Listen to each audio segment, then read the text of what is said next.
ಇನ್ನು 5ನೇ ಸುದ್ದಿ ರಾಜಕಾರಣಕ್ಕೆ ಸಂಬಂಧಪಟ್ಟಂತಹ ಸುದ್ದಿ. ಒಂದು ದೇಶ ಒಂದು ಚುನಾವಣೆ. 1951ರ ಮೊದಲ ಚುನಾವಣೆಯಿಂದ ಹಿಡಿದು 67ರ ಚುನಾವಣೆಯ ತನಕ ಈ ದೇಶದಲ್ಲಿ ರಾಜ್ಯ ವಿಧಾನಸಭೆಗಳಿಗೆ ಮತ್ತು ಲೋಕಸಭೆಗೆ ಎಟ್ ಎ ಟೈಮ್ ಚುನಾವಣೆ ಆಗ್ತಾ ಇತ್ತು. ಆದರೆ ಅವಧಿ ಪೂರ್ವವೇ ಕೆಲವೊಂದಿಷ್ಟು ಸರ್ಕಾರಗಳು ಬಿದ್ದಿದ್ದರ ಪರಿಣಾಮವಾಗಿ ಪ್ರತ್ಯೇಕವಾಗಿ ಚುನಾವಣೆಗಳಾಗೋದಕ್ಕೆ ಶುರುವಾಯಿತು.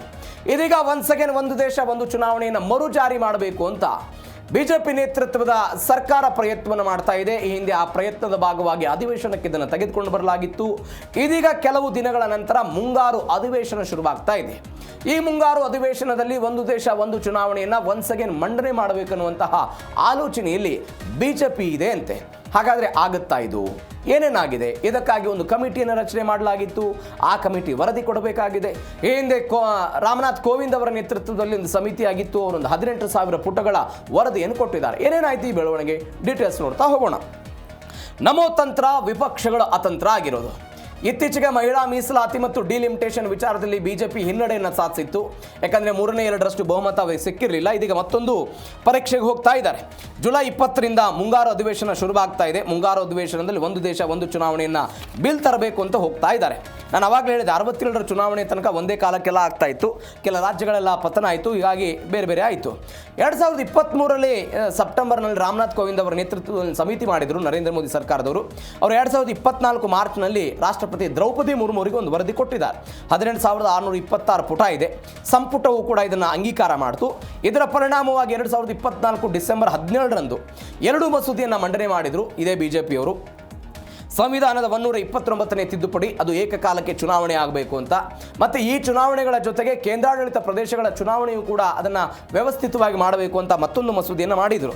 ಇದರ ಪರವಾಗಿ 269 ಮತ ಬಿತ್ತು, ವಿರುದ್ಧವಾಗಿ 198 ಬಿತ್ತು. ಅದಾದ ನಂತರ ದೊಡ್ಡ ಮಟ್ಟದ ಆಕ್ಷೇಪಗಳು, ವಿರೋಧ, ಈ ಒಂದು ಚುನಾವಣೆ ಒಂದು ದೇಶ ಇದೆಲ್ಲದಕ್ಕೂ ಒಂದು ದೇಶ ಒಂದು ಚುನಾವಣೆಗೆಲ್ಲ ಆಕ್ಷೇಪ ವ್ಯಕ್ತವಾಯಿತು. ಹೀಗಾಗಿ ಒಂದು ಪಿ ಚೌಧರಿ ನೇತೃತ್ವದಲ್ಲಿ ಒಂದು ಜಂಟಿ ಸಂಸದೀಯ ಸಮಿತಿಯನ್ನು ಅವತ್ತೆಲ್ಲ ರಚನೆ ಮಾಡಿದರು. ಈ ಜಂಟಿ ಸಂಸದೀಯ ಸಮಿತಿಯಲ್ಲಿ ಆಡಳಿತ ಪಕ್ಷದವರು ಇರ್ತಾರೆ, ವಿರೋಧ ಪಕ್ಷದವರು ಇರ್ತಾರೆ. ಅವರೆಲ್ಲ ಗುಜರಾತು ಬೇರೆ ಬೇರೆ ರಾಜ್ಯಗಳಿಗೆ ಹೋಗಿ ಎಲ್ಲ ಅಭಿಪ್ರಾಯವನ್ನು ಸಂಗ್ರಹ ಮಾಡಿದಾರಂತೆ. ಹೀಗಾಗಿ ಒಂದು 2029ರ ವೇಳೆಗೆ, ಅಂದರೆ ಮುಂದಿನ ಲೋಕಸಭಾ ಚುನಾವಣೆಯ ವೇಳೆಗೆ ಇದನ್ನು ತರಬೇಕು ಅಂತ ಪ್ರಯತ್ನವನ್ನು ಮಾಡ್ತಿದ್ದಾರೆ. ಹೀಗಾಗಿ ಆಗಸ್ಟ್ 10ರ ಒಳಗೆ ಈ ಜಂಟಿ ಸಮಿತಿ ಅಂತ ಏನು ಹೇಳಿದೆ ಅವರು ವರದಿಯನ್ನು ಕೊಡೋದಕ್ಕೆ ಅವ್ರಿಗೊಂದು ಅವಕಾಶವನ್ನು ಕೊಟ್ಟಿದ್ದಾರೆ. ಹೀಗಾಗಿ ವರದಿಯಲ್ಲಿ ಏನಿರುತ್ತೆ ಇದನ್ನು ಬಿಜೆಪಿ ಹೆಂಗೆ ತೆಗೆದುಕೊಂಡು ಹೋಗುತ್ತೆ ನೋಡೋಣ. ಇದರ ಜೊತೆಗೆ ಮೋದಿ ಸರ್ಕಾರಕ್ಕೆ ಏನು ಸವಾಲುಗಳಿದೆ? ಮೊದಲ ಸವಾಲು ಇರೋದು ಬಹುಮತವನ್ನು ತೆಗೆದುಕೊಳ್ಳೋದು. 3/2 ಬಹುಮತ ಬೇಕಾಗುತ್ತೆ ಯಾವುದೇ ಒಂದು ಸಂವಿಧಾನ ತಿದ್ದುಪಡಿಯನ್ನು ನೀವು ಮಾಡಬೇಕಾದ್ರೆ.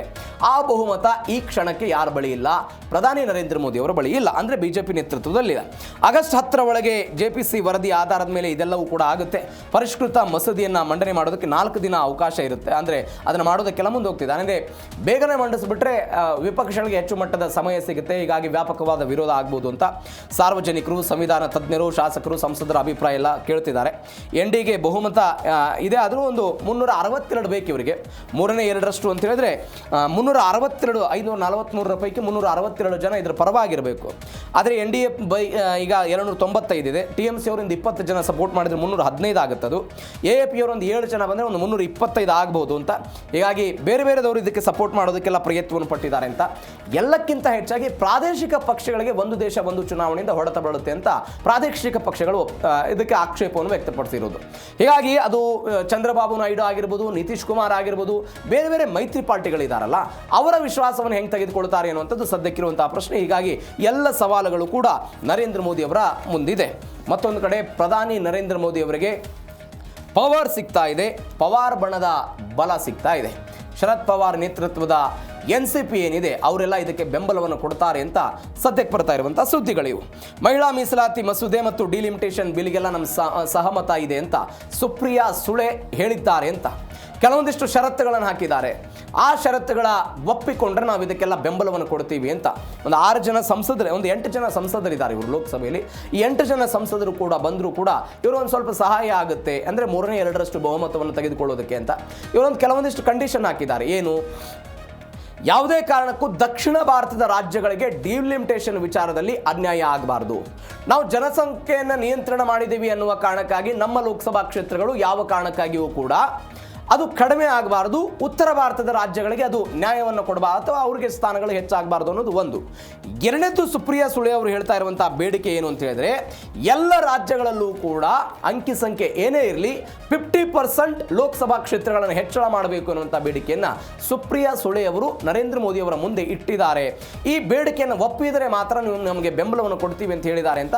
ಬಟ್ ಹೀಗಾಗಿ ಅದು ಏನಾಗುತ್ತೆ ಕಾದ್ ನೋಡೋಣ. ಇನ್ನು ಕೊನೆಯದಾಗಿ ಅಡ್ಡಗೋಡೆ ಮೇಲೆ ದೀಪವಿಟ್ಟಂತೆ ಸುಪ್ರಿಯಾ ಸುಳೆ ಅವರು ಹೇಳಿರೋದು. ನಾನು ಆವಾಗಲೇ ಹೇಳಿದೆ, 2 ಬೇಡಿಕೆಗಳನ್ನು ಇಟ್ಟಿದ್ದಾರೆ, ಆ ಬೇಡಿಕೆಗಳನ್ನು ಒಪ್ಪಿದರೆ ಮಾತ್ರ ನಾವು ನಿಮಗೆ ಇದಕ್ಕೆ ಮತವನ್ನು ಹಾಕ್ತೀವಿ ಅಂತ.